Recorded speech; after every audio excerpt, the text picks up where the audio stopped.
Reuters. In a glow of bonhomie, the United States President Barack Obama and Indian Prime Minister Narendra Modi worked on a series of bilateral agreements at a summit on Sunday that both sides hope will establish an enduring strategic partnership. Indian media reported that negotiators had broken an impasse that has long stood in the way of civil nuclear trade and was one of the major irritants in bilateral ties. They ironed out differences over the liability of suppliers to India in the event of a nuclear accident, and the United States dropped a demand to be able to track the whereabouts of material supplied to the country, TV news networks said. The White House declined to comment on the reports, and the spokesman for India's Ministry of External Affairs said only, "We hope for a positive outcome at the end of the day." Signaling his determination to take ties to a higher level, Modi broke with protocol to meet and bear hug Obama as he landed in New Delhi earlier in the day. It was a remarkable spectacle given that, just a year ago, Modi was persona non grata in Washington and denied a visa to the United States. After a working lunch that included kebabs made with lotus stems, figs and spices, the two leaders got down to talks to finalize possible agreements on climate change, renewable energy, taxation and defense cooperation. "Earlier we were close, now we are together," Modi said after the two leaders had walked and talked together in an elegant garden and sat outside over tea. Modi, who sold tea on a railway platform as a child, poured a cup for Obama. Obama will be the first United States president to attend India's Republic Day parade, an annual show of military might long associated with the anti-Americanism of the Cold War, and will host a radio show with Modi. His presence at Monday's parade, at Modi's personal invitation, is the latest revival in a roller coaster relationship between the two largest democracies that just a year ago was in tatters. "It's a great honor.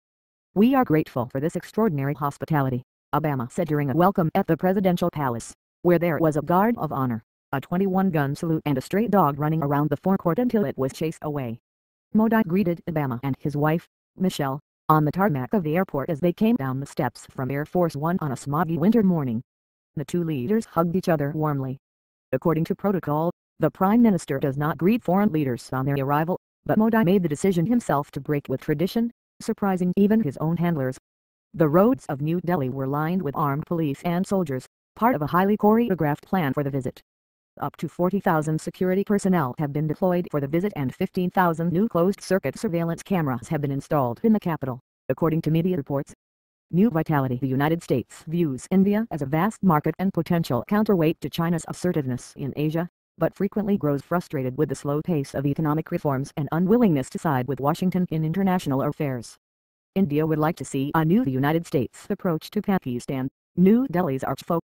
Elected last May, Modi has injected a new vitality into the economy and foreign relations and, to Washington's delight, begun pushing back against China's growing presence in South Asia. Annual bilateral trade of $100 billion is seen as vastly below potential, and Washington wants it to grow fivefold. Obama will depart slightly early from India to travel to Saudi Arabia following the death of King Abdullah, instead of a planned visit to the Taj Mahal. Like Obama, Modi rose from a modest home to break into a political elite dominated by powerful families. Aides say the two men bonded in Washington in September when Obama took Modi to the memorial of Martin Luther King, whose rights struggle was inspired by India's Mahatma Gandhi. The chemistry aides describe is striking because Modi's politics is considerably to the right of Obama's, and because he was banned from visiting the United States for nearly a decade after deadly Hindu-Muslim riots in a state he governed.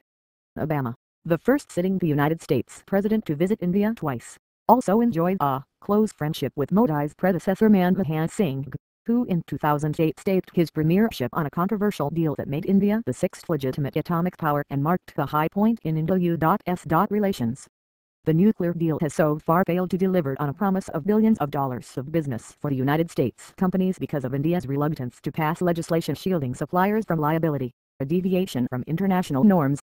In a reminder that personal chemistry is not always enough, ties between Washington and India descended into bickering over protectionism that culminated in a fiery diplomatic spat in 2013 and the abrupt departure of the United States ambassador from New Delhi, who has only just been replaced.